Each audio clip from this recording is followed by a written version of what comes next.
batandukanye barya ubuki bakanabukunda, ariko hari abakunda ko bubaryohera ariko batazi icyo bumaze mu mubiri w'umuntu. Hari n'ababurya babukunze nyamara batazi ko bifite ingaruka mbi ku buzima bwabo bitewe n'impamvu zitandukanye. Ubuki ni umushongi ukorwa n'inzuki zihuba mu ndabo zitandukanye. Mu buki habamo isukari z'ubwoko bubiri arizo fructose na glucose. Izo sukari zombi ziroroheje kandi umubiri uzakira vuba bitanategereje ko igorora rirangira. Iyo bahakura ubuki buba busukika ariko bushobora no gukomera bitewe n'ingano y'isukari bufite. Gusa ubuki bufite fructose nibwo butinda gufata. Bavuga ko kuva mu myaka ya kera ubuki bwafatwaga nk'ikiribwa ariko bukanafatwa nk'umuti. Ubuki ni bwiza ugereranyije n'isukari kuko ntibwigiramo ibintu bibyibushye, bityo bukaba bwiza ku bantu barwara diyabete. Hari abashakashatsi bagaragaje ko ubuki bwagabanya ibyago byo kurwara umutima ku bantu basanganywe indwara ya diyabete. Gusa nabwo bushobora kongera isukari mu maraso. Ubuki bugira intungamubiri zitandukanye ko bwigiramo ibyitwa antioxidants zigira akamaro mu mubiri w'umuntu. Izo antioxidants ziba mu buki zishobora kugabanya umuvuduko w'amaraso, kandi uwo muvuduko w'amaraso niwo ukunda guteza ibyago byo kurwara indwara z'umutima.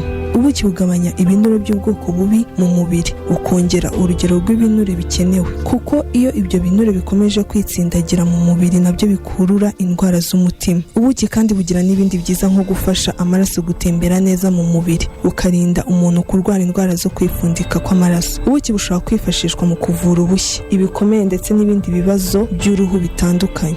Ubuki bufasha ibisebe bijya byibasira abantu barwaye diyabete ku maguru bikaba byabaviramo no gucibwa amaguru. Ubuki bukoreshwa mu kuvura inkorora z'abana barengeje umwaka umwe. Hari n'ubushakashatsi bwerekanye ko ubuki bwagira imbaraga zo gukiza inkorora kurusha imiti yo kwa muganga. Gusa abashakashatsi ku byiza by'ubuki bavuze ko atari byiza kubuha abana bataruzuza umwaka bavutse kuko bwabatera indwara ya botulisme ituma umwana acika intege akagira ibibazo byo guhumeka bitewe na za bakteriya zinjiye mu mubiri we. Gusa nanone bavuga impamvu zagombye gutuma umuntu atarya ubuki budatetse cyangwa se budatunganyije. Ubuki budatetse bushobora gutera indwara iterwa n'uburozi glynotoxin buba buri mu buki budatetse, ariko iyo butunganyijwe ingano y'ubwo burozi iragabanuka cyane ku buryo ntacyo bwagutwara uriye ubuki. Kuba inzuki zihova ku buki ku bimera bitandukanye bituma hari ubuki buba bwifitemo urugero runaka rw'uburozi bwa glynotoxin. Iyo umuntu ariye ubuki bwifitemo ubwo burozi ahura n'ingaruka zirimo kugira isesemi, isereri, kuruka no kugira umuvuduko w'amaraso ukabije. Hari kandi bakteriya yitwa botulisme iba mu buki cyane cyane ubudatetse. Iyo ikaba ari mbi ku bana bato nk'uko twabibonye, ikaba mbi ku bagore batwite n'abantu bose bafite ubudahangarwa bw'umubiri budahagije.